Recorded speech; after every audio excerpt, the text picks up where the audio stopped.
Gus, can you come? Well, I'm expecting a development. Right, good. Oh, by the way, the heating's off. You'll need a coat.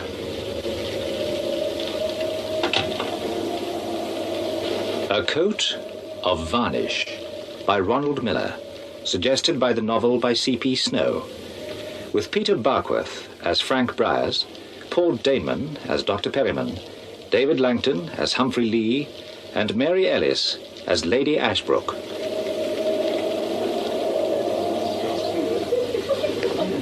Well? Pulse is regular, unruffled. I wish I felt it. What do you feel? Apprehension. Given the possible prognosis, it would be unnatural not to feel a certain tension. And then the heat is... It's not the heat. I've had a good run, a long run by any standard. Enough ought to be enough. It's not. I want to go on and on, indefinitely. Why does one tell one's doctor what one wouldn't tell a friend? I rather hoped I qualified on either count. You qualify. A whiskey? No, thank you, not when I'm on duty. Oh, my dear man. Well, a bitter lemon, perhaps. And you? Give me a Coca-Cola. Right. Ralph, no pain. All I ask is no pain. Just out. You'll see to it when the time comes. If? When? I don't care for the idea, you understand, but I know. Well, in that case, without agreeing... Or disagreeing. I salute your courage. There's an old military saying, it doesn't matter what your morale is. What matters is how you behave. My generation was brought up on it. Also, your class. I don't reject the appellation. What is class but breeding? Still respected in a racehorse, if not in the human race. We were taught, my generation, never betray emotion in public.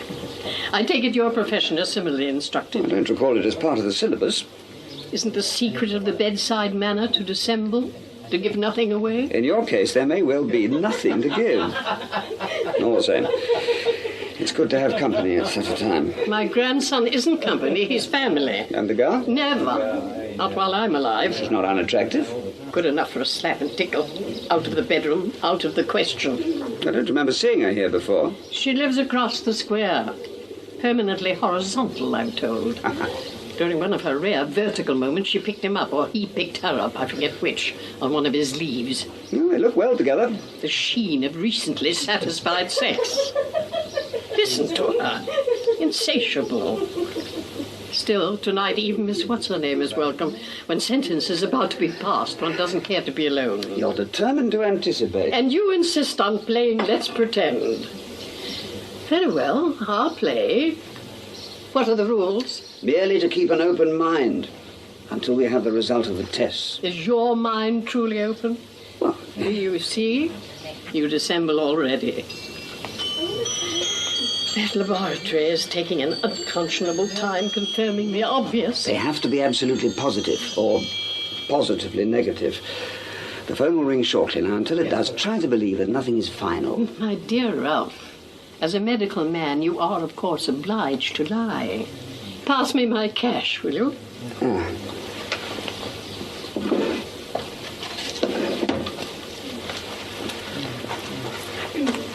Your usual fee? Oh, no. Take it. No, there's no urgency. Take it while the going's good. Well, my grateful thanks. No, mine to you, Ralph. My very grateful thanks for all your many services down the companionable years. Which reminds me, one last favor. When it happens, in a month, 2 months, whenever, I'm to be cremated and my ashes disposed of by the local vicar. No fuss of any kind, you follow? I take it your solicitors Have know their what... You'll see to things. Oh, my dear Madge, it's really Do not... I or do I not have your understanding? Yes, but surely your grandson is the one who's... No, not Loseby. You. Well? Should the eventuality arise. Good. Then it's settled. What is settled, Grandmamma? The anticyclone over the Azores, responsible, I gather, for the present heat wave. Amazing, isn't it? I thought the Sun had given England up as a bad job, like everyone else. Seems before we sink strike-bound into the oil-infested waters of the North Sea, there's to be one last breathless summer. A long, hot summer. Lovely. Is it? I'm not so sure. Grey, cold, and wet are what we're born to. All this sun beating down tends to make London almost sinister. Sinister? Street after street, littered with those dreadful black plastic bags the dustmen leave when they fly off to their villas in Ibiza. Do they really have villas in Ibiza? No, of course they don't. Well, maybe it's Monte Carlo. Whatever the Sun does to London is a damn sight better than being in Frankfurt looking down the wrong end of an SS-20. I don't want to talk about the Russian army. And you better change into mufti before someone takes a pot shot at you. And that is unless Miss... Thurkill. But please call me Susan. unless Miss Thurkill insists on uniform. He looks very handsome in it, don't you think? Losby looks handsome in anything. Or, for that matter, nothing. But I don't have to tell you that, do I? Miss Thurkill, Dr. Perryman. Good evening. Hi. How is she, Doctor? Well, as you see, irrepressible. I never felt less. Where in God's name did those come from? I bought them, Lady Ashbrook. They're lilies. A fraction early for the funeral. However, no doubt if they're tended carefully. They're meant to cheer you up. But I'm not despondent. I'm going out not with a whimper, but a bang. I'm having a fiesta, doing the things I've always most enjoyed doing. Concerts, Covent Garden, Henley for the last time. Last time, nothing. I'll lay you 6 to 4. You get a clean bill. Don't waste your money, boy. I never do. Except when you lose to me at gin. And don't count your cards before they're dealt. You're about to get your comeuppance after dinner. I'm sorry, dear. I'll stay till 7, then I really must go. Nonsense. You're dining here, and then you'll take your beating like a man. I have a date. Oh? Not with me. I'd get out of it if I could. And what disreputable assignation have you in mind tonight? Did you really talk about assignations in your wicked days? Well, we didn't talk half as much as your friends do. We should have thought it took the edge off things. No, we talk about bed loudly. It's only if one's thinking of something really scandalous like getting married that it has to be whispered. And are you thinking of it? Marriage? When I do, you'll be the first to know. I doubt that, unless you take up table rapping. Madge, Humphrey! How nice. I hope I'm not intruding. Hello, Hum. Why aren't you defending Europe? I slipped in through the garden door. Ah, the famous garden door. In case you were asleep. In this, my dear, one can only swelter. What's the forecast? No change. They say it's going to last. I envy it. Any news? We're waiting for the telephone. Pointlessly, but to please Dr. Perryman, I'm pretending otherwise. You know each other? By sight, I think. By reputation. She's in good hands.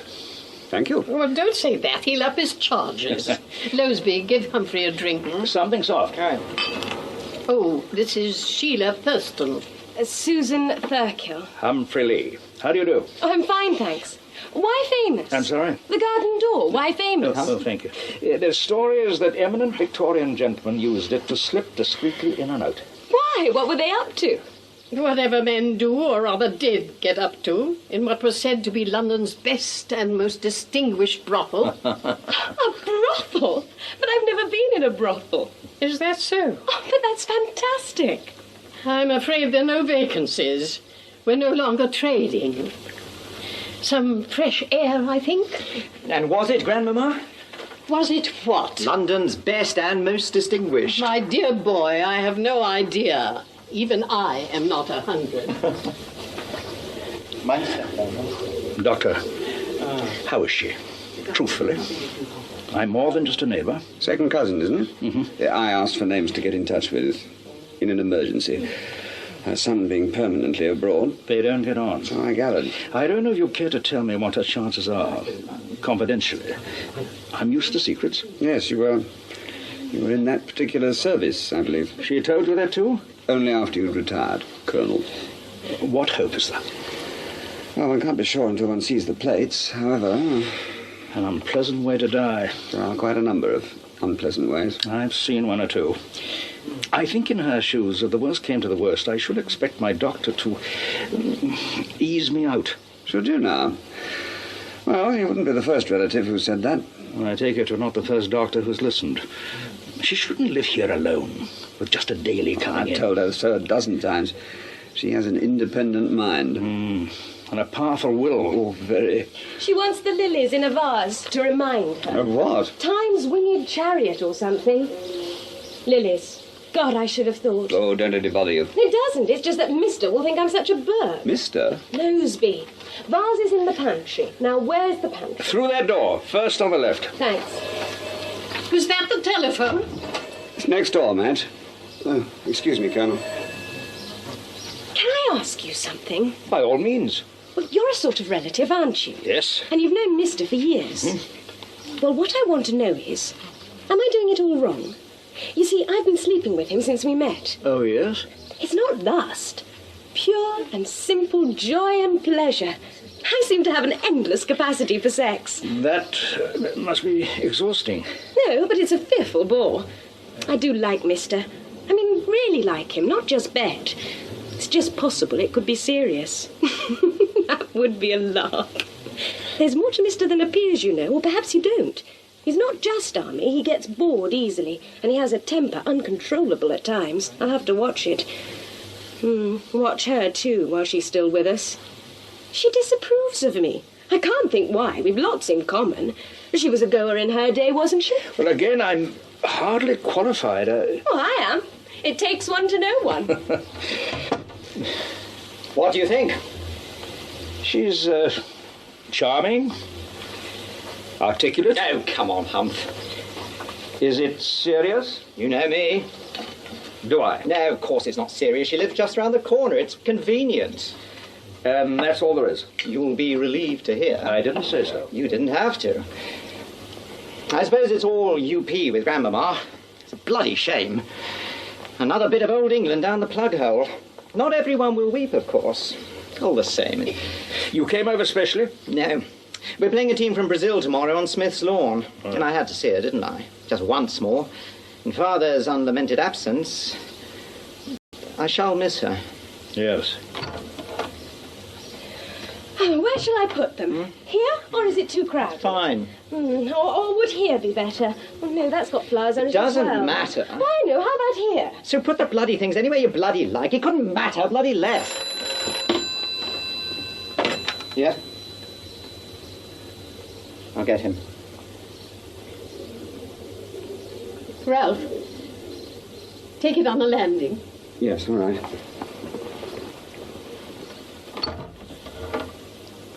Humphrey, Dr. Perryman? close the door. Yes. Yes. Yes, go ahead. Leslie, please put down that receiver. Yesterday, I went to Henley. I've always adored the regatta. It's so absurdly English. The band of the Grenadiers pumping out the yeomen of the Guard under a blue and white striped awning. Men with that ferocious red complexion you only see in one of Turner's most abandoned sunsets. Youths in flannels and multicolored blazers. I wonder if someone would be kind enough to give me a small brandy. Yes, Grandma. Thank you. Where was I? Blazers at Henley. There's something reassuring about a blazer. Now then, Ralph, out with it. We all know what you have to tell us. No, you don't. It's all right. You're all right. What was that you said? I can't find anything. No sign at all. You're in the clear. But are you certain? The report is unequivocal. There's no clinical doubt whatever. How extraordinary. I have the most powerful premonition. What did I tell you? What did I tell you? Congratulations. Nothing to do with me. Careful. Careful, dear boy. Having only just been reprieved, I prefer not to be asphyxiated. Where are you going? Off license for a bottle of the Widow. Half a dozen bottles of the Widow. Go on, Sue. Coming. It seems excessive just for surviving.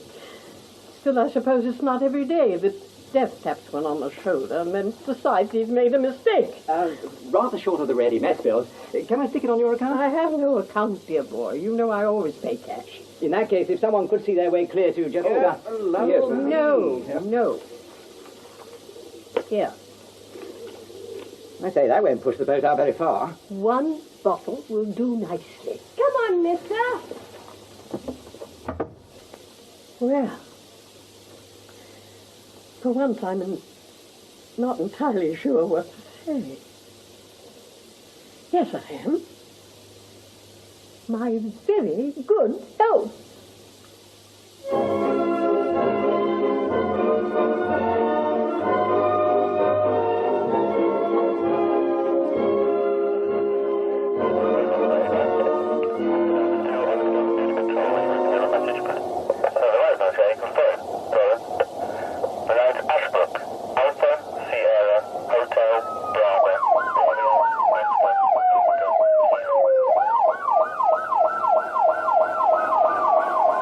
Where? In the alcove.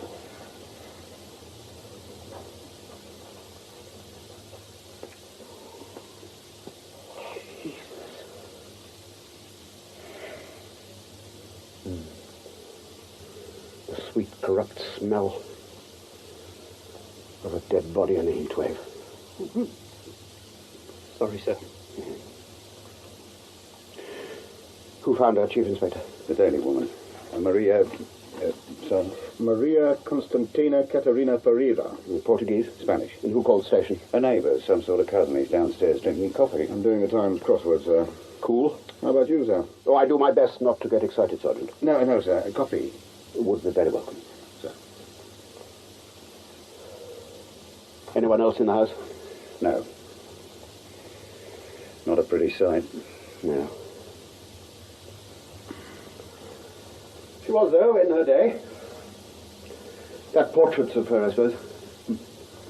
Society between the wars? Oh, between, during, and after. She got quite a figure in the little world. And was in public work later, president of the Conservative Women's Association 59 to 63, Anglo-Austrian Society, Cardiac Research Trust. You knew her? No, I looked her up in Who's Who. Who's who? Oh, yes. Calling the yard in wasn't my idea, Chief Inspector. All mine, Chief Superintendent. We could have handled this perfectly well locally. Oh, I don't doubt that for a moment. No, I'm as reluctant to be here as you are to have me.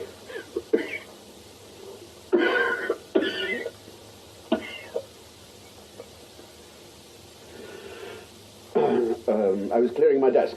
Yes. I heard you were handing over the murder squad. Reasons of health? I'll be all right out of London. Your last case, then? Hopefully. I take it you'll be operating out of Gerald Road. We'll try not to tread on your toes too much. Sorry I'm late, Frank. We always are. Bloody traffic. I suppose everyone's made a mess of things as usual. Oh, yes, sir, yes, sir. Prints and traces are all over the place. Professor Morgan, Home Office, Chief Inspector Reese, Gerald Road. Nothing has been touched, Professor. And you know Inspector Shingler. Norman, Professor. Too hot for homicide.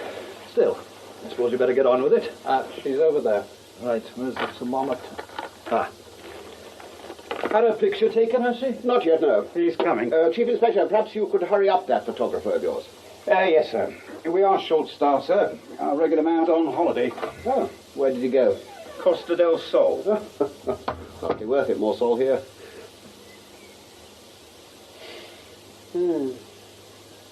She was young when Rupert Brooke was young. Rupert Brooke, Julian Grenfell, Raymond Asquith, before your time, Norman. Just a week or two, sir. Part of an England long since dead. Maggots are hard at it.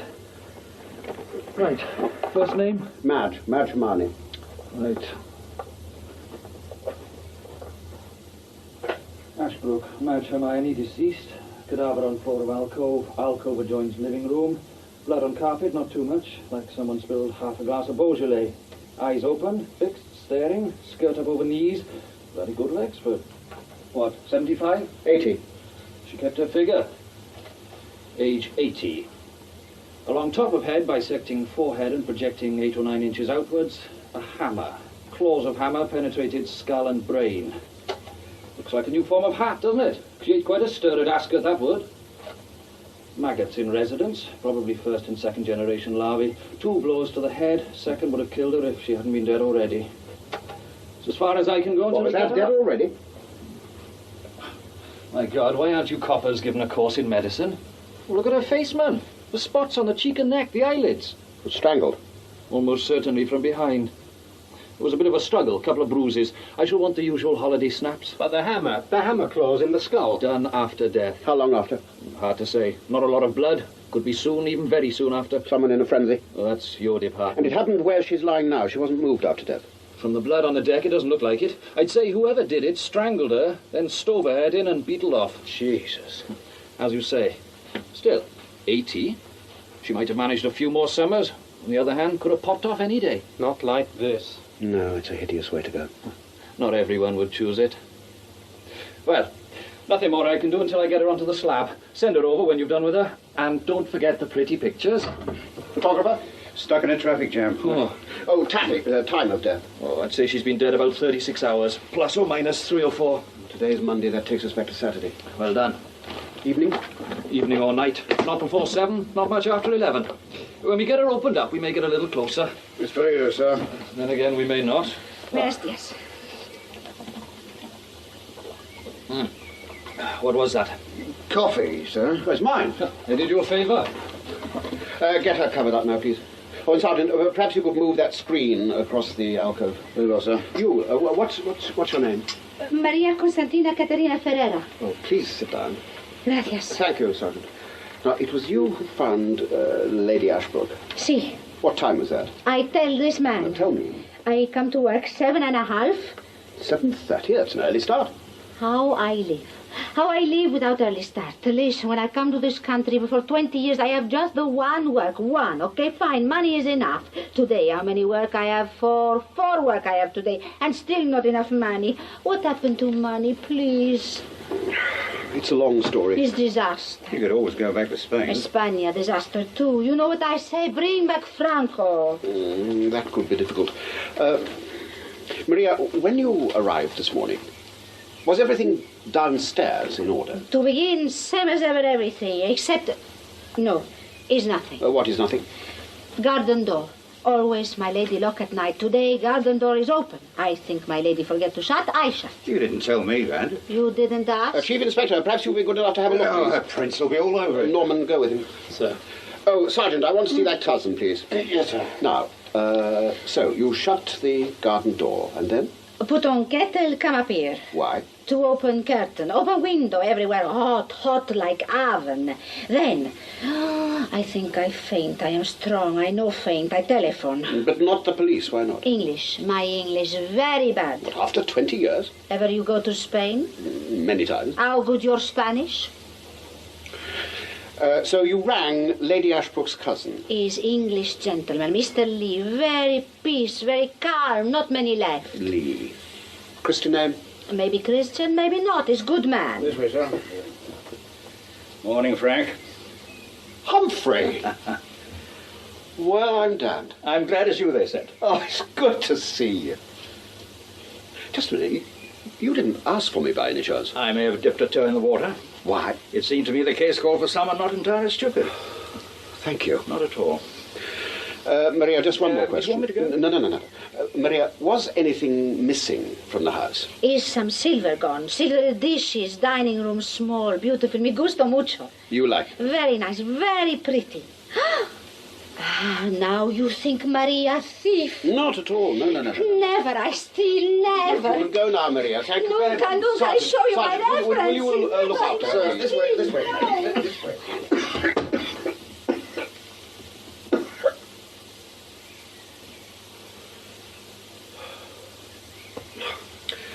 Well.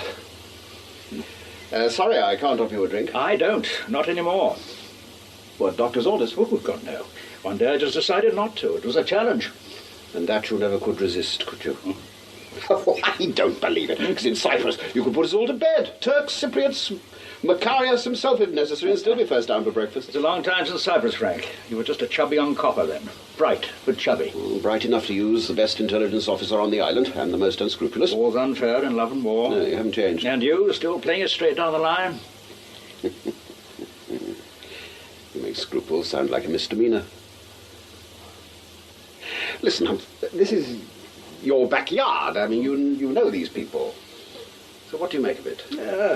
A burglar who went berserk? How it looks? Or how it's meant to look? Do burglars carry hammers? Possible. I'd have thought unlikely. Did you like her? I think more than she liked me. We used to bicker about politics in the 30s, Spain, you know.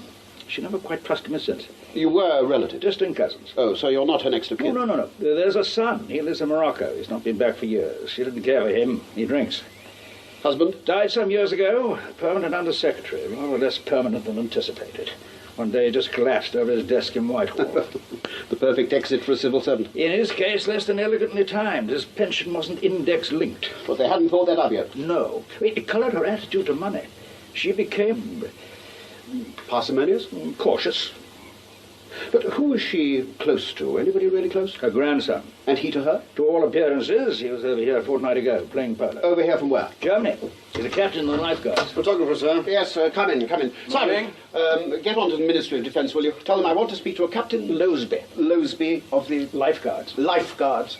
British Army, Northwest Europe. Top priority short of war. And get the MOD through the earth. Sir. Same as usual? Room first, then body? No, the body first, please, and then the garden door, and then this room. Will do. Yes, cautious in what way? She never used a checkbook. Everyone was paid in cash. She kept it in the top of the desk. It's an open invitation to theft. She recorded the number of each note in a notebook. No, there's nothing here. Oh. What's this, a toolbox? In a drawing room? She had everything to hand in here. It was the hub of her life, this room. Yes, but a toolbox? Surely if some odd job needed doing, she could send for a carpenter or a plumber. Plumbers and carpenters cost money. An old woman's harmless eccentricity. Not so harmless. There's no hammer. Oh, that's how he got in, all right. Through the garden door, the lock's been A forced. professional job?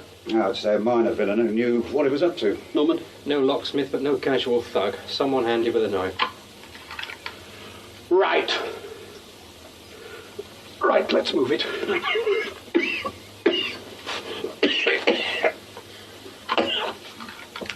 Yes, I'll be operating out of Gerald Road, Chief Inspector, so get back there fast, if you'll be so kind, and set up a murder room.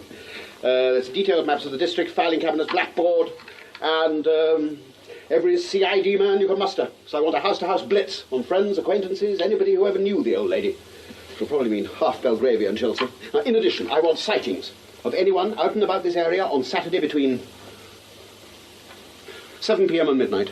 I don't care if it's the mayor or the Archbishop of Canterbury, or the fire brigade. Someone must have seen someone. Any questions? No, sir. Then don't let me keep you, Chief Inspector. Very good, sir. Norman, will you call a press conference, please, for tomorrow afternoon? Because if we don't give them something to bite on, they'll speculate. They'll do that anyway. Oh, yes, and find out about her will, who gets the money. If it turns out to be Humphrey here, that could be interesting. Especially if he can't account for his movements on Saturday night. I was at home. Alone? Yes, reading and watching television. What was on? It didn't register. It seldom does. Quite impossible to prove. Oh, quite. What are you waiting for, Norman? Oh, sorry, sir.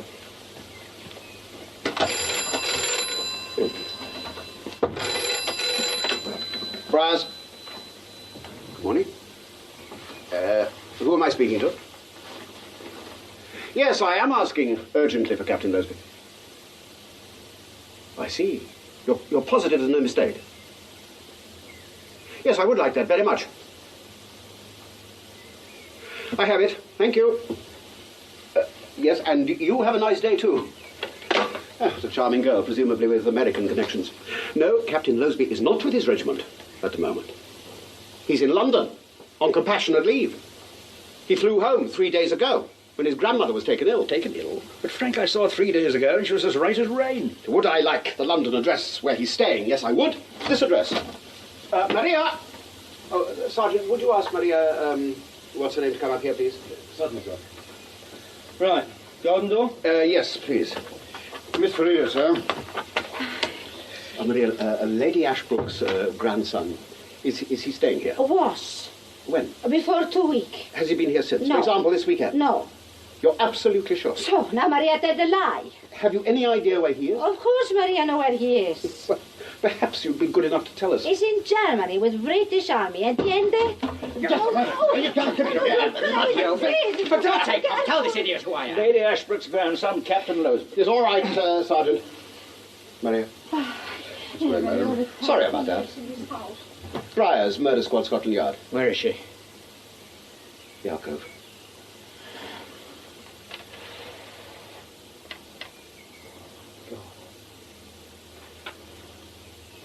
It's unfair. It's so bloody unfair. She was told there was nothing wrong with her, just 2 weeks. Now this. How did you know? Porter at my club. Which club? The In and Out. Heard it on the radio. I need a drink. No, sorry.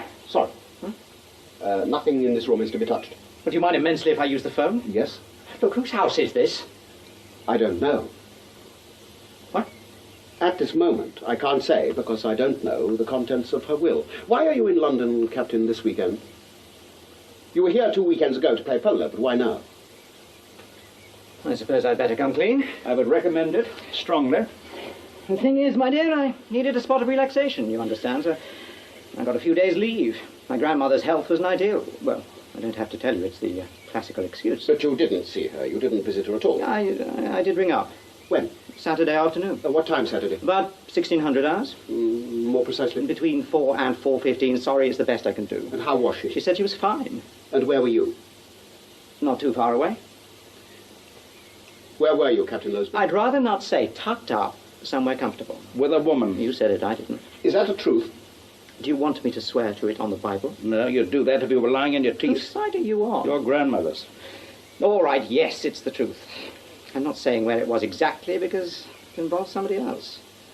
Will that do, Humphrey? Almost certainly not. Well, you'll have to make a statement and sign it, and then we can check it out. You're a suspicious devil. It's my business. Oh, by the way, the will, do you know what's in it? Haven't the foggiest. Listen, where do wills come in? I mean, this was obviously some sort of hooligan on the rampage, well, wasn't it? All right, you can go now. Don't leave London. But you back on duty? Well, then we'll arrange compassionate leave. And this time it'll be genuine. Whoever did it, you will get him. Oh, yes. You can count on that. Him or her. Her? You'll be surprised what power ungovernable rage can give a person. Where will you be staying? At the club, I suppose. Oh, not here. I've no wish to set foot in this house ever again. It disturbs you that much, does it? Good God, man, would you want to stay in a house where someone you cared for had been murdered? Oh. What an interesting idea. Hadn't occurred to me. Did it to you? No.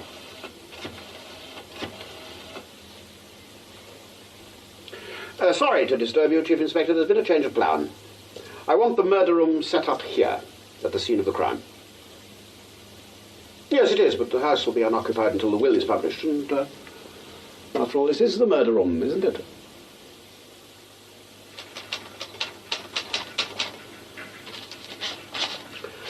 Right, Doctor, if you just sign your statement. There, sir. Well, thank you. You've helped us considerably. I'm not entirely sure how. Well, by narrowing the time still further, because we now know that she was fit and well when you left that evening. In fact, you're almost certainly the last person to have seen her alive. Except for whoever took her life. Except for whoever killed her, yes. Can I offer you a scotch? No, thank you. I still have several calls to make. Oh, it's bad, is it, if your patients know you had a drink? Well, it's not so much the knowledge as the smell. It makes them nervous. The blackboard and the map. I take it all this detail means you're making progress. Oh, well, it depends what you mean by progress. We've unearthed more of the criminal population of southwest London than you dream existed. But if you mean, are we any nearer knowing who killed Lady Ashbrook? No, I'm afraid we're not. But you're convinced, are you? I mean, correct me if I'm wrong, but whoever did this ghastly thing was a stranger, some sort of criminal intruder. No, I'm not convinced of that. No. No more am I. Well, and of course I'm a total ignoramus in police matters, but speaking as a medical man, when I saw her lying in the mortuary and later during the autopsy, it seemed to me... Well, I really have no right to express a view, but if a burglar was responsible, wouldn't there have been more indication of a struggle? I couldn't help the rather obvious reflection that she might have been killed by, well, someone she knew. You mean someone doing his best to behave like a burglar? Well, the thought crept up my back. Or am I talking nonsense? No, it crept up my back, too. But then all these conscientious inquiries are simply a cover, are they? I mean, you're actually looking rather nearer home. Well, we hadn't ruled out the possibility of a professional. At the same time, after years of doing this sort of work, one develops certain Antennae. And yours are telling you what mine are telling me. Well, you get a feeling in the fingers. Oh, by the way, whoever murdered Lady Ashbrook either wore gloves or wiped away his prints. There wasn't a fingerprint in the house we can't account for. What about the footprints? No, none. He may even have gone out through the garden in his stocking feet. That's interesting. So if he wasn't a professional, he behaved like one in all respects. Not quite all. Oh, £300 in cash gone, some silver dishes stolen, that's professional enough. He didn't need to beat her head in, though. That's not professional. The horror of it. One can't help feeling that when we abolished capital punishment, we made a serious mistake. Oh, you're a hanger, are you, Doctor? Hanging? No. Too many sexual connotations. But I believe in getting rid of certain kinds of criminals. Shooting, if you like. A terminal drug, the least messy method we can find. You don't feel it would be a throwback, that it would make society even less civilized than it is? It's a profound need of society to take its revenge on those who offend its deepest instincts. You see, I've had to deal with some child murders. Beyond description. And if I'd caught the people who did them and thought I could get away with it, I'd have shot them without thinking twice. I might even have done the same to whoever killed this old lady. But I wouldn't string him up or go through any other sort of ritual execution. Have you ever heard the noise in a prison when someone was about to be executed? I did once when I was just starting in the force. Well, it might change your mind. I doubt it. You see, you're trying to keep life hygienic in a world becoming daily more violent, more toxic. You have to find a way of balancing the books. Well, no. An eye for an eye. 2 eyes, perhaps. For one. I must go. Yes. In a moment. Well, thank you for your time, Doctor, and your statement. I've enjoyed our conversation. We must talk again. With pleasure. Oh, by the way, about those stolen notes. As I'm sure you know, she kept a record of each number in her notebook. It was in a locked drawer in her bedroom. Well, we've dug into every shop in the metropolitan area, and not one that was on her desk that night has turned up. But 2 £10 notes that she used to pay a bill about a year ago have surfaced in a newsagent's in Pimlico, and quite naturally in the normal way of business. Well, you buy your papers there, don't you, at Barlow's? And you often pay in notes. Huh? I should have mentioned this before. Yes, I did let her pay me in currency, and I took a fraction off the bill as a quid pro quo. It's a not uncommon practice nowadays. Will the Yard feel obliged to make a signal to the Inland Revenue? Oh, I shouldn't think so, no. We've rather more important things on our plate. After all, the sum involved must be fairly modest. Marginal. Oh, well, I doubt if you'll hear any more about it. Well, thank you. It would be unfortunate if it got around. A doctor, expected to be like Caesar's wife and so forth. And I'm told the penalties are no joke nowadays. I'm not a rich man. No? No, I've never made the money that I could have. Oh, why was that, Doctor? Oh, you don't want to hear about all that. No, I do. I'm very interested. Well, any competent physician can get success as a consultant, and any man a class better can make his mark on what they call research. I wanted something better. I wanted to satisfy myself. In the long run, that's all that matters. It may sound strange, but I didn't want to make medicine just a shade more scientific. I wanted to make it a good deal less so. In what way? Well, for example, what do we mean when we talk about the mind, or the spirit, or the will? How does the mind affect the body, and vice versa? Until we know the answers to those sort of questions, we know nothing.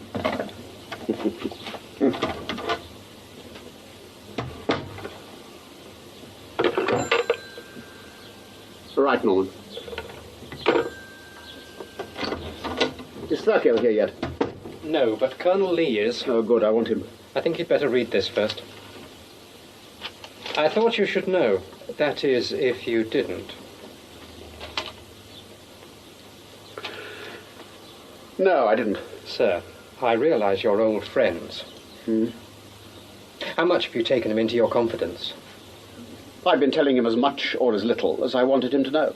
Does that mean you've ruled him out? I'll tell you precisely what it means, Norman. It means that I'm watching him from the closest possible vantage point. I don't like it, but I'm doing it. Now, of course, I haven't ruled him out. I haven't ruled anybody out, anybody at all. Fair enough. Send in Colonel Lee, please. Thank you, Norman. And, thank you for this. Sir. Oh, and as soon as that young girl arrives, will you wheel her in? Come in, Humphrey. Solved it yet, sir? No. Have you? I meant the crossword, sir. Oh, well, I'm stuck at 13 across. Dyspeptic gathering, more than likely. 2 words. Livery company? Why, yes. Well, thank you, Inspector. My pleasure. Well, that was bright. I run a bright department. Tell me, what do you know about,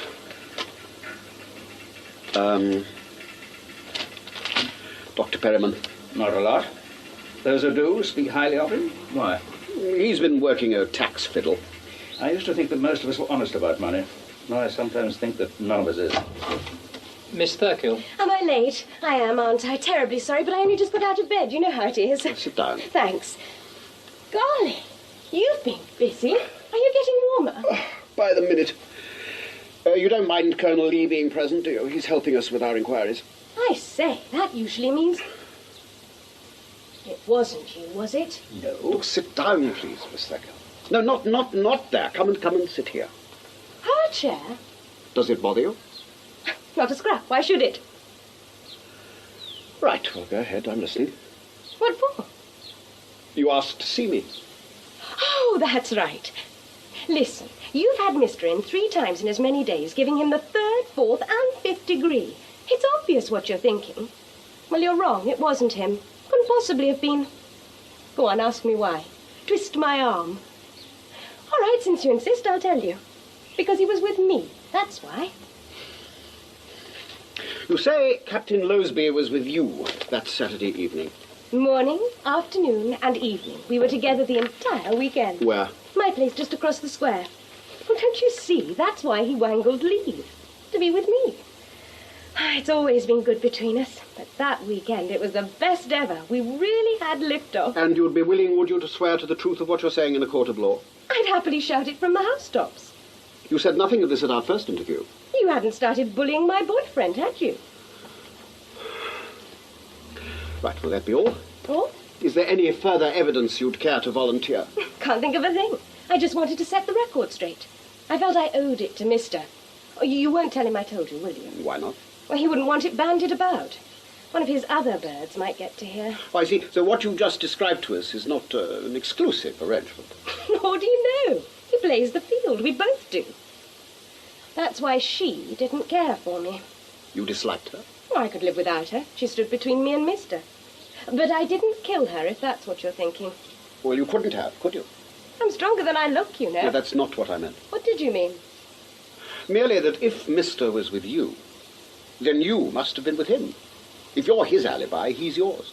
Do I need an alibi? They're always useful. Have you got one? No. Tut, tut. Well, thanks for telling me about mine. If there's anything I can do for you, either of you, anytime, ciao. A remarkable offer.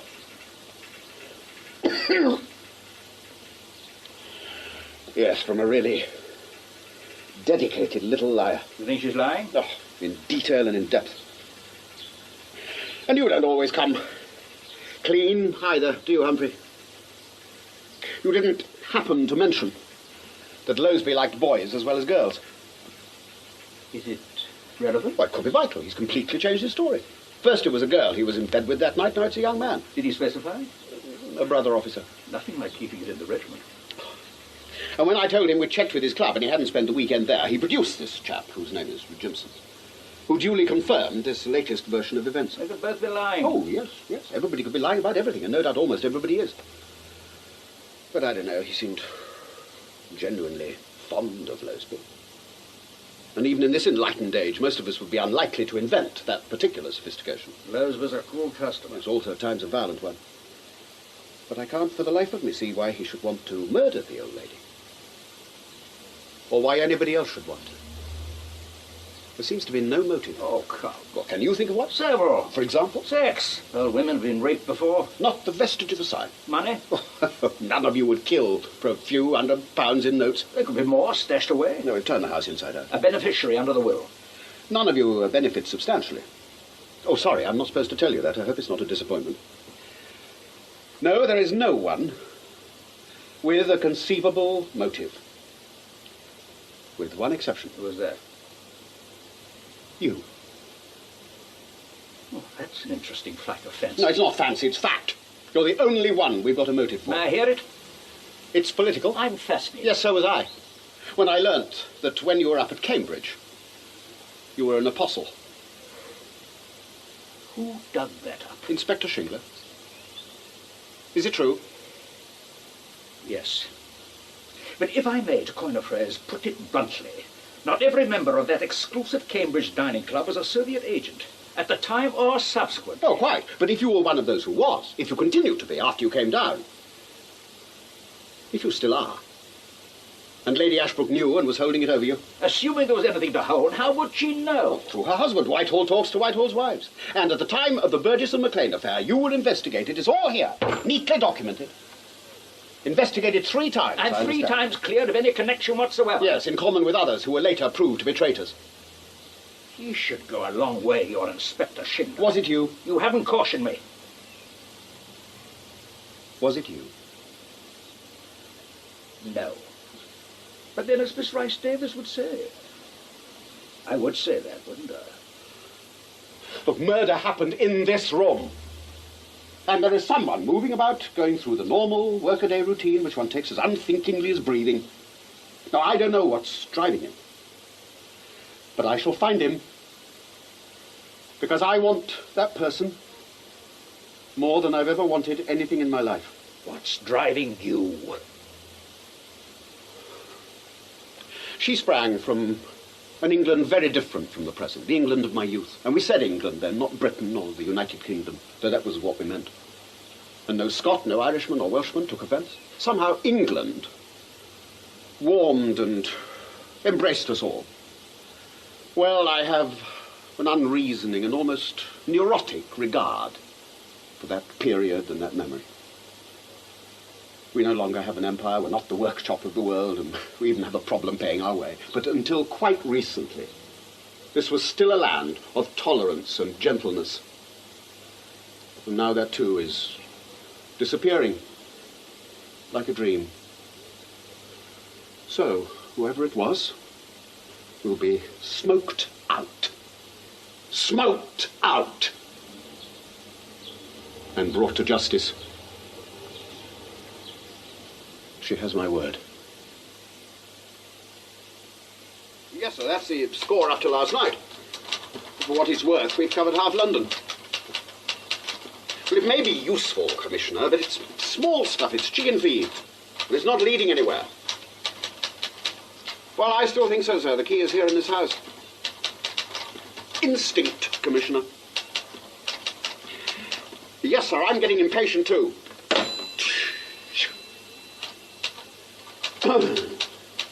Oh, that reminds me, how long have we kept her waiting? An hour. Oh, good. That should cool her heels. If no other part of her anatomy. Wheel her in, Norman. You think she'll talk? No, she'll talk all right. Whether she'll talk anything like the truth is something else again. Come in. Hi. Hello, I know.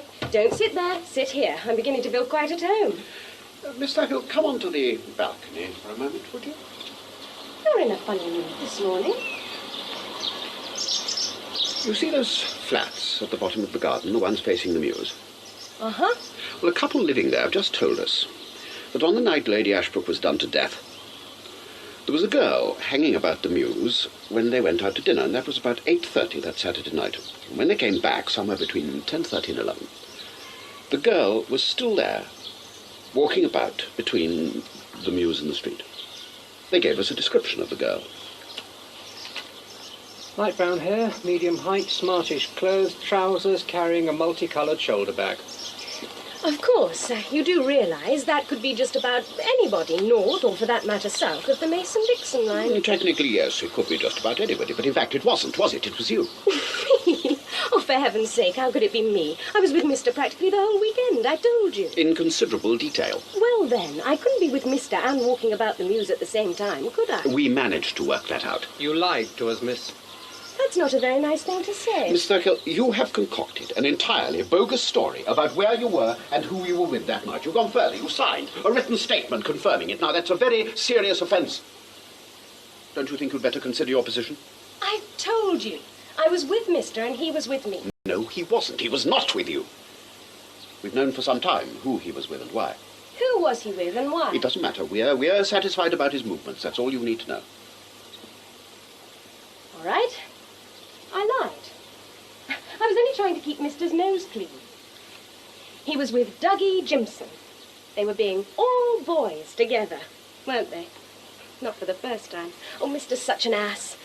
He's not really gay, you know. Not that it would matter if he was. Live and let live. And he's not ambidextrous either. It's just a game with him. Variety, the spice, and so forth. All the same, I must have a little talk with Mister. Oh, do, by all means, have a little talk with Mister. Meanwhile, perhaps you'd be so good as to have a little talk with us and tell us, if it wouldn't be too much trouble, where the hell you were that night. I'll tell you this. If it was me in the Mews, and I'm not saying it was, I'm not saying it wasn't, but if I was there, waiting about for hours, I couldn't have been in here murdering the old girl, could I? We managed to work that out, too. Then why am I here? You're helping the police with their inquiries, miss. For the nth time. If you'd rather not, there's no compulsion. Listen, I'm on your side. Yes, I'm not sure whether that makes me feel better or worse. I do care for you, really I do. Well, in that case, where were you that night, Miss Thurkill? And what the devil were you up to? Well, now, let me think. Got it! Saturday night, of course. Now we're getting somewhere. I do most prayerfully and profoundly hope so. There's no one in the flats, everybody out of town, the heat. So I decide to call up Mister in Germany. Surprise, surprise. The duty officer says he's most frightfully sorry, but Mister's on compassionate leave, his grandmother failing fast. So I go rushing round here. Then you were in this house, this very room, that night? I'm telling you. But you've told me so many things, Miss Thurkill. But this one's true. Oh, for heaven's sakes, don't you want to hear the truth from me? Never having had that experience, I couldn't say. What time did you get here? A little after 8. What happened? No sign of Mister, and Grandma chirpy as a sparrow. I guess in a flash what he's up to, and who with, but I don't want to get him in shtuck with his granny, so I let it go. We make conversation for a minute or two. The radio's on. Some waltz or other. Strauss, I think. Takes her back to 1066 or whenever she was young. She even dances a few steps. Well, it's not exactly hot gossip, but I've seen worse at Annabelle. Miss Thurkill, are you making all this up? Would I do that to you? Please, Norma. How long were you here? 3, 4 minutes at the most. And then? I say nighty-night, sleep tight, and I'm on my way. So, you left the house, but you didn't leave the area. You hung around the Mews. I might have done. Yes or no, was it you in the Mews that night? Are you going to let him bully me? Answer the question. It was me, it was me, it was me. There. Yes. Tell him I won't be long. Who are you waiting for? Toby. Toby who? Toby Bennett. Who is Toby Bennett? One of my exes. He has a flat in the Mews. Look, I was mad at Mister and I had a sudden yen to see Toby again. But when he's working, he doesn't get home until the small hours. He plays a synthesizer in a nightclub. So I waited. And when he'd finished playing his synthesizer, did he turn up? No. He was up to here at Hammersmith with Samantha. But I didn't know that, did I? How long did you wait out there? Until about 4. Nearly 8 hours. When I really want something, I can wait for it. Finally, I gave up and went and had a coffee at the all-night stall at Hyde Park Corner. And between approximately 8:30 p.m. and 4 a.m., did you see anyone enter or leave this house? Not a soul. Well, they couldn't have unless they came down the chimney. Now, look, miss. You can't have stood in one place with a view of 2 doors to the house for 8 whole hours without moving. I didn't say I didn't move. Of course I moved. I walked up and down, up and down. All I needed was a poodle. But if anyone had gone in or out of here, I don't know. You want to try another round? Hello, I apologise. darling. Had a good day. If you've been putting Susie through the ringer, I'll make damn sure. No, they've been absolutely sweet. He's so protective. I've been telling them our news, darling, and how you're going to make the best husband a girl ever had. Husband? Oh, didn't I get round to it? I was just about You're married? No, engaged. Oh, congratulations. Thank you. Everyone's delighted, aren't they, darling? Oh, especially Mummy and Daddy. They worry about me. Yes, one can understand. What does that mean? We have our eye on a rented house in Radnor Walk. We're hoping to buy, aren't we, darling, when Mister gets his next little instalment from the controller. Well, if you're all What did through you with say? me... Well, if there's nothing more you want No, to you ask me... mentioned the controller. Did I? Oh, I expect I was just fantasizing. No, you weren't. You were talking clearly and convincingly for once. Now, we're already interested in that operation. Who and what is the controller? A family joke. The name for money coming out of the blue. Providence. God. The controller. It's a name Mister used to call his grandmother when she gave him a large dip. You're lying again. Who is the controller? I haven't a notion. You're saying that money reaches you, and you've no idea under heaven where it comes from? Exactly. You expect me to believe that? I don't give a damn whether you believe it or Well, not. of course you know where it comes from. Or if you don't, you can make an educated guess. It must come somehow from my grandmother. That's all I know. And I don't even know that much, which suits me nicely. I don't think a girl ought to be too inquisitive about her husband's source of income. I don't think it's a wife's place. Do you? Come along, Lozenge. We're leaving. We'll send you an invitation to the wedding. I do hope you'll come. Both of you. All of you. Christ, I'd rather have half a dozen teeth out. You know, she doesn't even lie for a purpose. She just does it for the sheer bloody beauty of it. Wedding bells. I'll give it a month. Well, there, oddly enough, you could be wrong, Norman. Today's impossibles often turn out to be tomorrow's solid citizens. Not Thurkle. She'll be in and out of her four-poster with Tom, Dick and Harry. In and out, in and out. Just a minute. She was waiting in the Mews from 8:30 until about 4 o'clock the following morning. When I asked if in all that time she saw anybody go in or out of the house, she said, not a soul. She can't possibly know that for certain. But suppose it's true.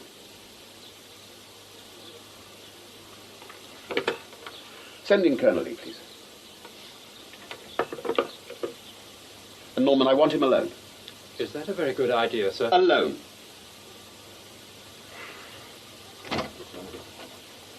Good morning, sir. I realize I'm no longer personified. I thought you'd like to know that I know the way it was done. You know how?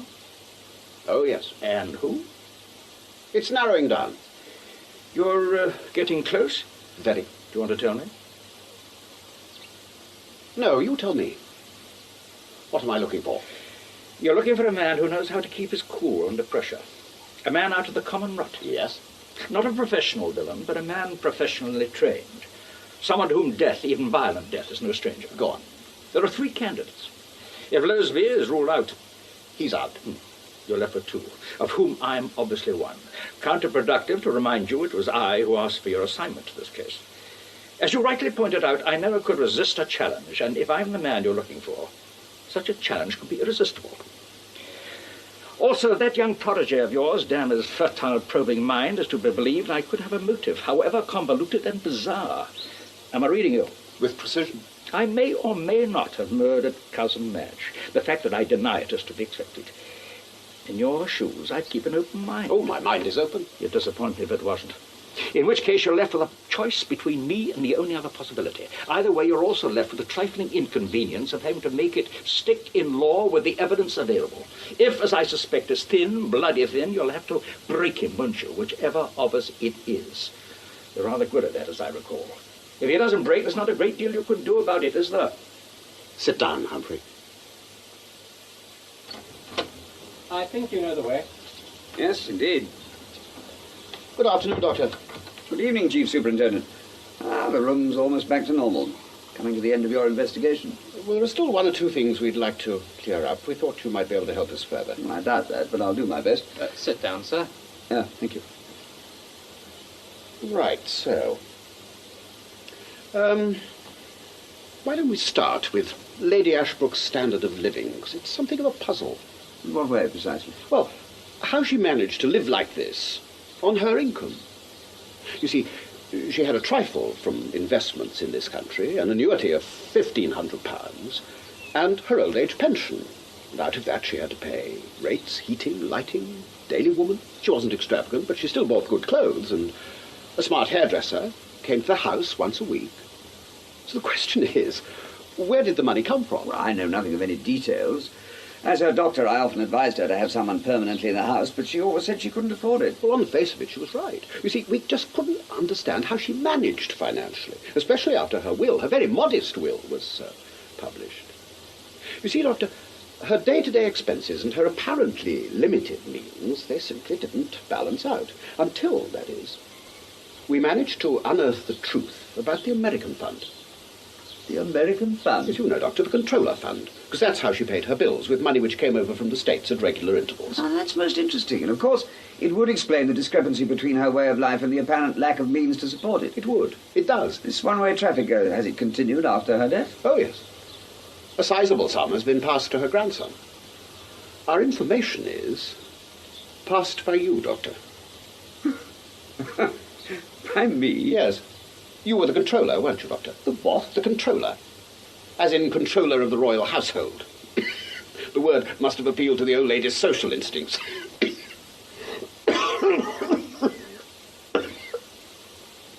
If I were your doctor, I should want to have those lungs of yours examined. Regularly. But you're not my doctor, are you, Doctor?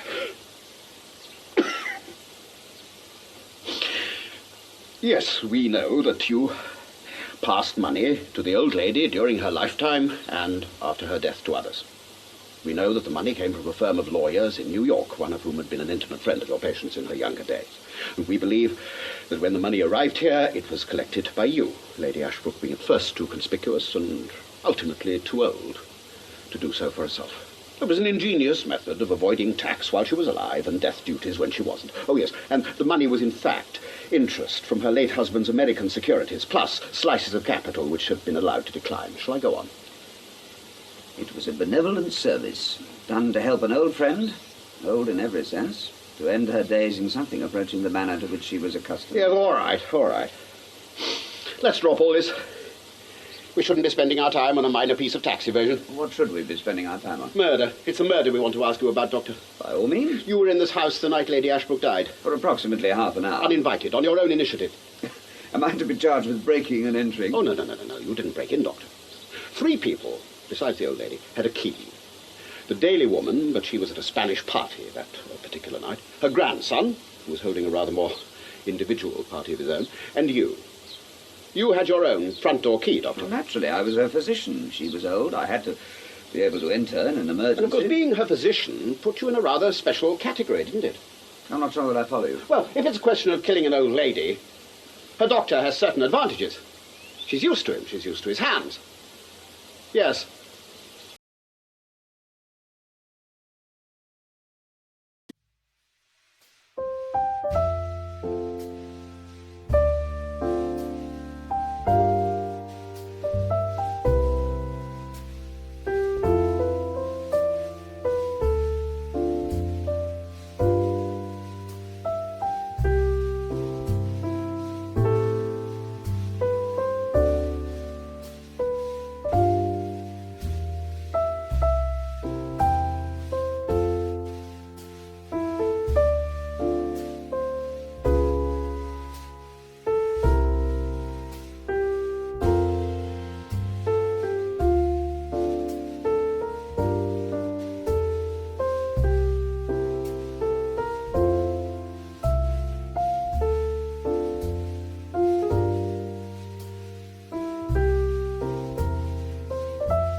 You have good hands, Doctor, sensitive hands, a surgeon's hands. Well, it is my profession. And there'd be other advantages. You'd know exactly where to place those hands. And there'd be no fingerprints anywhere because a doctor would have surgical gloves readily available. If you should take to murder Chief Superintendent Society, you'd better watch out. One thing. Why smash her skull in? Was it in a fit of madness? Or was it the final touch in your attempt to make it look like an outside job? A professional villain who broke in and went berserk. The garden door forced with a scalpel, was it?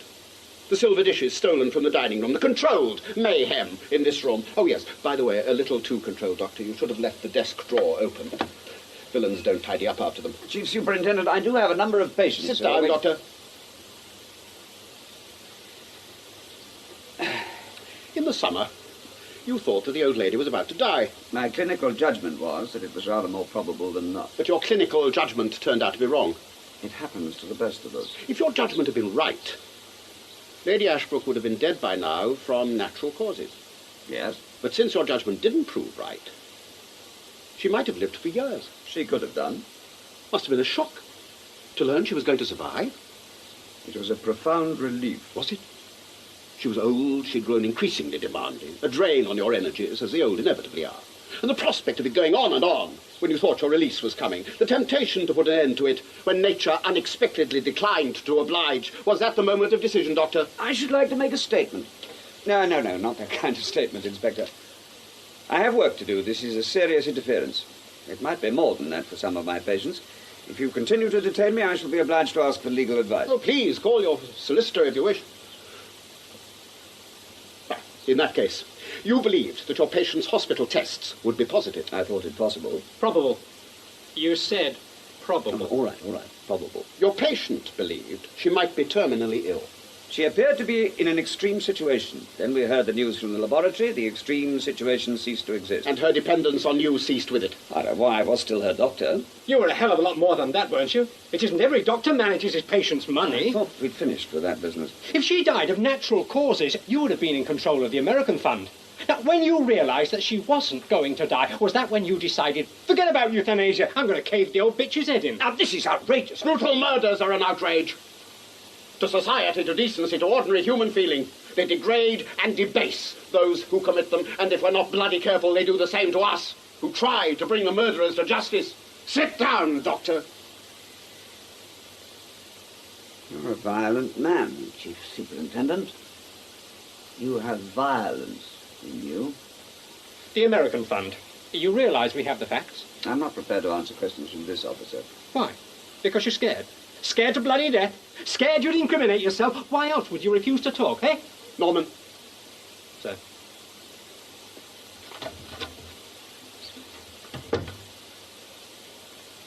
Why did you kill her, Doctor? It can't just have been the money. There wasn't enough to motivate a doctor with a successful practice. Were you testing yourself to the limit? Or was it that after a lifetime of caring for people, the desire to break with the past, to destroy, to turn your world upside down, became on a sudden overwhelming? Like a priest whose life has been given to God, finding himself irresistibly drawn to the devil. Let me tell you what I think you did. Let's go back to that Saturday night. You didn't call here in the early evening, as you said in your statement. Susan Thurkill had been prowling the mews for hours on the watch for someone else, and she didn't see a glimpse of anyone coming in or going out, not the slightest sign. So you must have been here from the middle or late afternoon until the small hours, and we think you waited unseen upstairs in a bedroom. Must have been a shock to hear the bell ring at about 8 and Susan Thurkill coming up the stairs, but she went away. Had she stayed, still you waited, while the shadows lengthened on the lawn, and you psyched yourself up for what you had to do. And then at last, when you were ready in your mind, you came quietly, very quietly, down the stairs.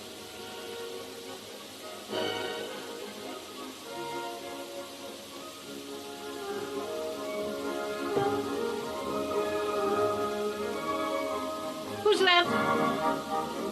Who's there? Is someone there? Oh, it's you, Ralph. I didn't hear the front door. Did I alarm you? I'm not easily alarmed. But there are those who are. You should make more noise when entering a house. Come in, come in. I hope I'm not disturbing you. Yes, but it doesn't matter. I was just playing the Kaiserwalzer on the gramophone. Well, I refuse to say record player. Such a functional expression. A particularly fine performance by the Vienna Philharmonic. You're familiar with it, of course? I don't think so, no. Oh, you don't know what you're missing. Only the Viennese know how to play Johann Strauss. Richard is another matter. At once more difficult and much easier. Help yourself. Or do you still have calls to make? You're my last. Oh? I didn't send for you. Is this an official visit? No. Ah, that's all right then. I'm always pleased to see you, but less so when I'm paying for the pleasure. What will you have? Nothing. I've only just had supper. Not that I'm hungry in this heat. It's cooler as the darkness closes in. I don't particularly care for the darkness. Really? I rather like it. But I'm interrupting your music. Oh, no. Music's company. And for some reason I felt nervy tonight, but I don't need it now you're here. Oh, bother. This wretched pickup is always coming loose. There should always be someone here, Madge. In times like these, you should have a housekeeper or a companion living in. So you said repeatedly. I can't afford it. Oh, pass me that toolbox under the desk. Or buy a new machine. I can't afford that either. There's a small screwdriver here somewhere. You know, it's curious. When I was young, I was helpless with my hands, but in my old age, you know, I'm quite a whiz at do-it-yourself. Ah, there, that should fix it. You know, if one had a choice when to be alive, Vienna and her heyday would be mine. Doesn't that strike you as the perfect time? With no antibiotics, no penicillin, no sulfonamides. No proper dentures, I know. They say the drains were dreadful, too. Oh, but amusing. That lives on. That's all that matters, to live on. I brought you these. What are they? Vitamins. Here, try a couple. My dear man, I don't need pills, not now. Thanks to you, you gave me a whole new lease of life. I? When you insisted that I take those tests, the result, the lifting of the shadow, suddenly all was changed. Can't I persuade you? It will be easier this way. Easier? To regain your health. But I never felt better. What time do you have? 9:16. Ah, that's all right then. We've still got a few minutes. For what? I've got a date. Directly after the news. A date? Here? Certainly. I danced with a man who danced with a girl who danced with the Prince of Wales. Now, don't look so alarmed. They're doing a rerun of the Edward and Mrs. Simpson serial on television. I never miss it. You know, I danced with that handsome creature on more than one occasion. He was a charmer, if ever there was one. And so were you, Ralph. So were you. Listen. Nightingales aren't confined to Berkeley Square. I've never known you to take more than one before. It's been a difficult day. I lost a patient. A simple gastrectomy. Oh, I'm sorry. She came to just before the end.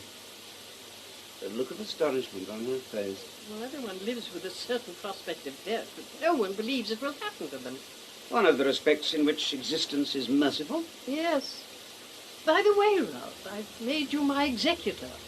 Not that I aim to be troubling you for years. The way I feel tonight, I may well go for my century. In that case, you won't want to catch cold. In this heat. I like the air, what there is of it. Leave the windows open, please.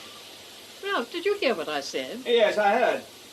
As your medical advisor, I'm afraid I must insist that you take proper care of yourself. Drafts can be dangerous.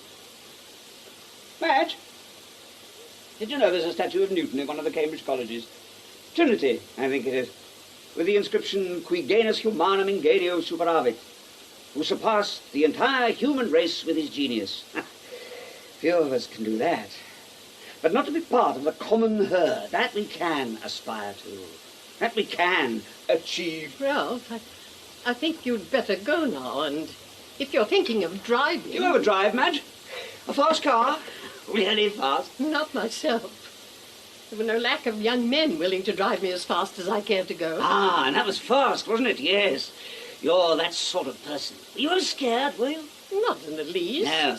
No, you wouldn't be. Fear has no more place in your makeup than it has in mine. I've just been reading Rebecca West on the mind of murder. Fascinating. But she's wrong in one particular. He who thinks of murder objectively is dead in the most important part of it. Dead? No, not dead. He who thinks of murder objectively not only dares to drive the mind to the brink and over, he must surely be intensely, uniquely alive. Ralph, May we have the music on? You really are talking nonsense. Shh. Why? I would like you to go now. No, Madge. No. Listen to the music. Music for a nice, pretty, cushioned world. Music to escape reality. Delightful, but deceptive. Civilization, Madge, is surface deep. There's not much between us and our darker natures. Just about a coat of varnish.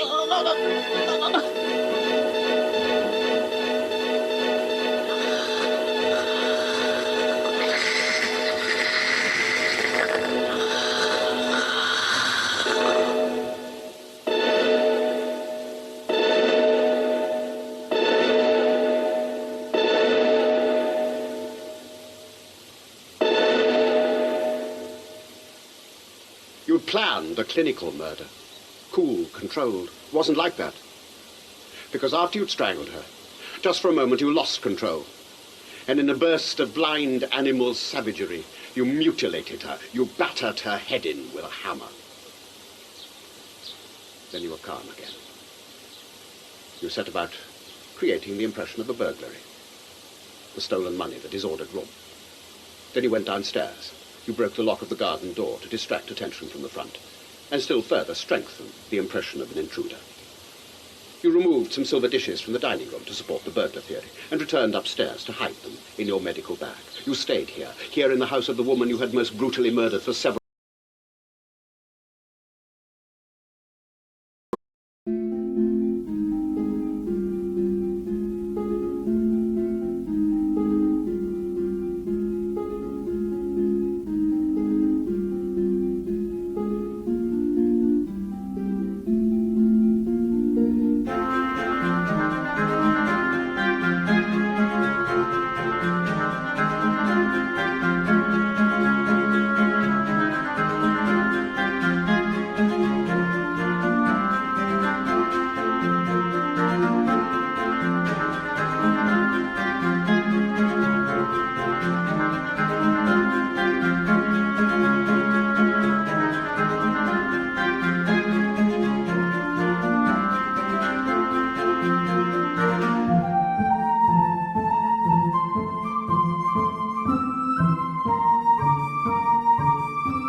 hours. Not many men could have done that.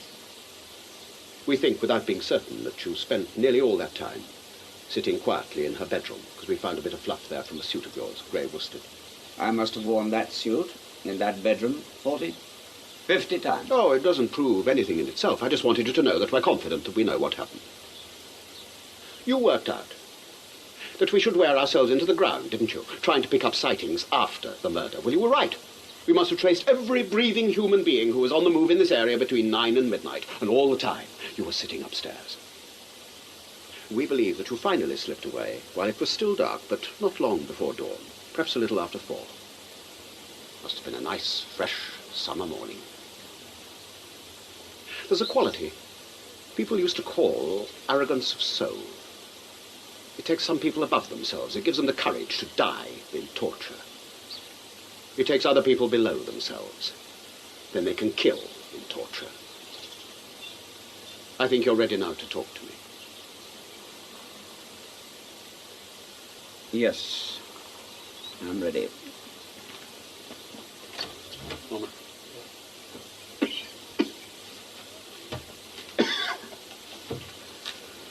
Take your time. You don't have all that much, do you? I understand that you're retiring early. That's confident. Naturally, before you break your staff, you want to end with a success. I've listened carefully, Chief Superintendent, to everything you had to say. I've answered your questions to the best of my understanding. I've paid close attention to your various profiles of my character. Interesting, even flattering profiles. I have also followed your reconstruction of certain alleged actions of mine. Now, I'm going to take a leaf out of your book and tell you that you are a most unusual man. We are, in fact, not unlike. In my profession, I sometimes tell an intelligent patient that I'll treat him like a specimen on the table being examined by the two of us. Let's look at your case together, like a body on the table. Forget the psychological approach. Let's look at the body of facts. What have we got? Yes, I was connected with Lady Ashbrook. Yes, I did some business for her. Yes, some of the business evaded some minor tax regulations. Yes, I was her executor after death. Yes, I was in a position to make a little money out of her. What else? Nothing. That's it, the sum total. That's all we have in the way of fact. All else is conjecture. No solid tissue, no concrete lesions, no proof. And that's what we need to complete a successful operation. Proof. And that's what we don't have. And now, if you'll forgive me, I really must get back to my patients. Oh, 2 minor matters. This house. I consider that I've helped you as much as I reasonably can by allowing you to use it as a base for your investigations, but as executor of Lady Ashbrook's will, I do have a certain responsibility to the beneficiaries. If you have made no further progress in, shall we say, a month from tonight, I shall feel obliged to commence proceedings to obtain vacant possession. And the other minor matter? Occasionally I have a touch of sciatica in my right leg. Have you ever had it? Makes walking rather painful, especially in the rain. I'd be obliged if you could lay on transport. Yes, I would like the police car that brought me here to take me home. At once, please. Norman. Yes. Thank you. All papers relating to Lady Ashbrook's estate will be sent to the Director of Public Prosecutions and the Inland Revenue. Ah. I admit I made a modest killing, but that kind of killing and the one you have in mind, that's another story, isn't it? Good night, Detective Chief Superintendent. Doctor, you did it. I know you did it. What do you say? Prove it.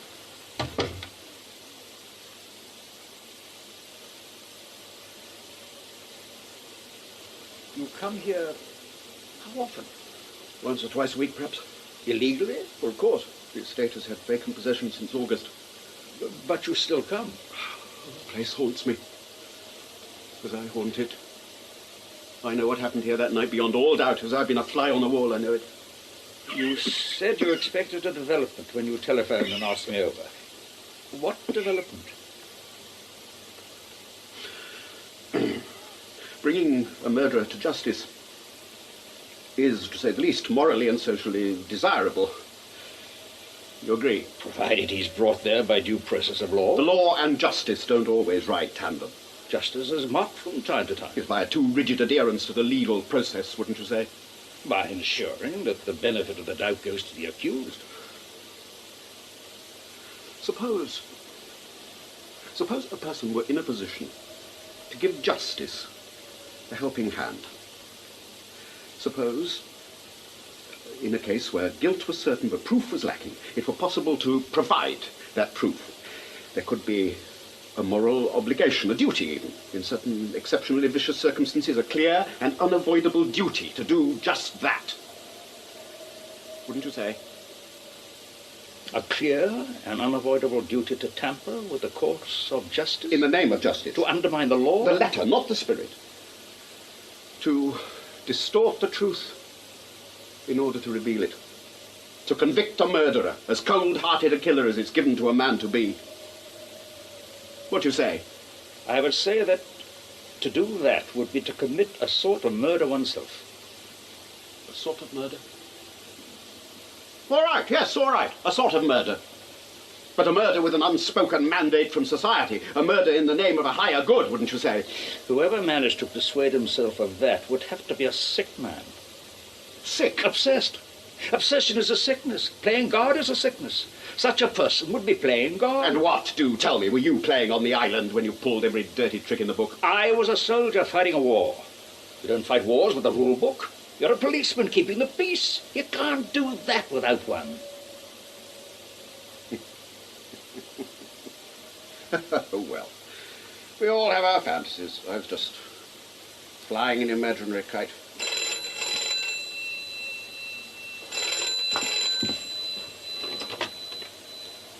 Fries. Right. Get a warrant, bring him in. No, on second thoughts, I'll bring him in myself. Yes, I'm sure I'll do it. And not without a certain relish. And Norman, thanks.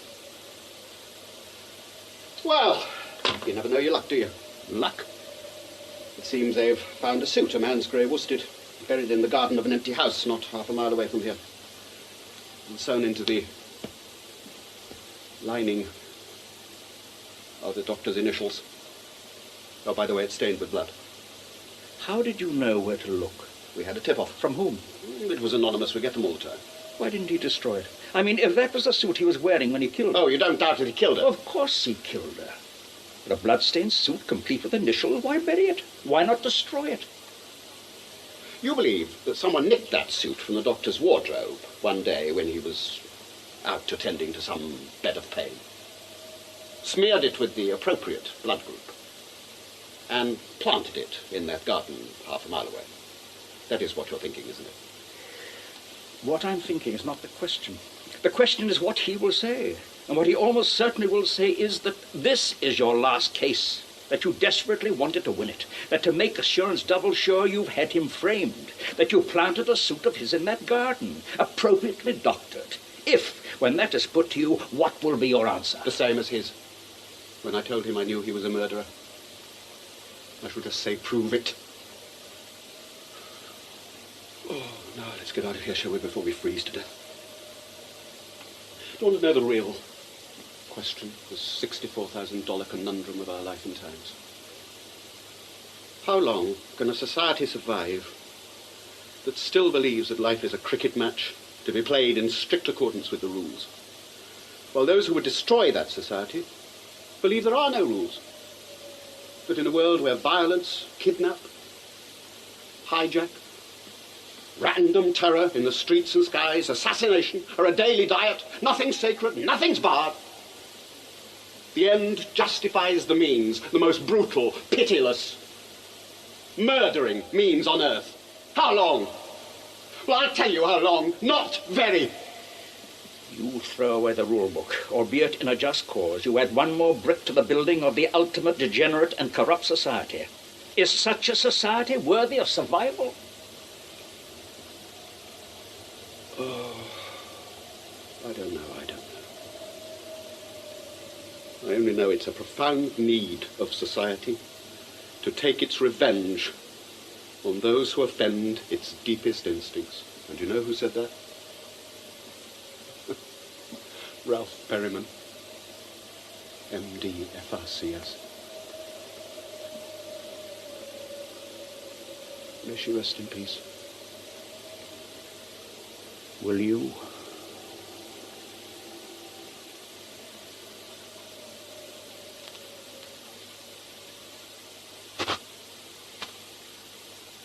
In A Coat of Varnish by Ronald Miller, suggested by the novel by C.P. Snow, Frank Briers was played by Peter Barkworth, Dr. Perryman, Paul Daneman, Humphrey Lee, David Langton, Lady Ashbrook, Mary Ellis, Captain Loseby, Anthony Daniels, Susan Thurkill, Stacey Dorning. Sergeant Tanner, James Bryce, Chief Inspector Reese, James Kerry, Inspector Shingler, David Peart, Professor Morgan, John Strickland, Maria, Eve Karpf, police photographer, Mark Straker. The play was directed by David Spencer.